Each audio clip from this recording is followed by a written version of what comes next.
एक बार की बात है, एक बुजुर्ग आदमी था जिसका नाम राम था। वह बहुत थका हुआ और उदास दिखता था। उसकी आंखें धंस गई थीं और उसके चेहरे पर एक निराशा का भाव था।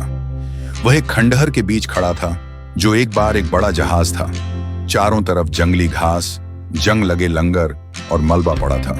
वह बहुत अकेला और उदास महसूस कर रहा था। राम कभी इस जहाज का कप्तान हुआ करता था।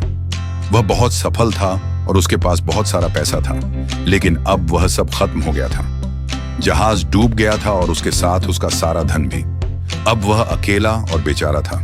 राम ने देखा कि उसके दोस्त और परिवार भी उससे दूर हो गए हैं। जब उसके पास पैसा था तो वे उसके साथ रहते थे और उसे प्यार करते थे, लेकिन अब जब उसके पास कुछ नहीं है तो वे उससे मिलने भी नहीं आते हैं। राम को समझ आ गया कि इस दुनिया में रिश्ते पैसों से बंधे होते हैं।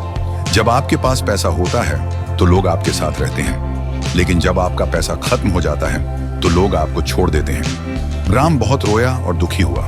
उसने सोचा कि इस दुनिया में अकेलापन ही सबसे बड़ा दर्द है। वह समझ गया कि जब आप अकेले होते हैं तो आपके पास कुछ भी नहीं होता है। इस कहानी से हमें सीख मिलती है कि पैसा ही सब कुछ नहीं है, रिश्ते भी उतने ही महत्वपूर्ण होते हैं।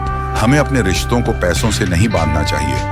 हमें अपने दोस्तों और परिवार के साथ सच्चा प्यार और सम्मान रखना चाहिए, चाहे उनके पास पैसा हो या नहीं।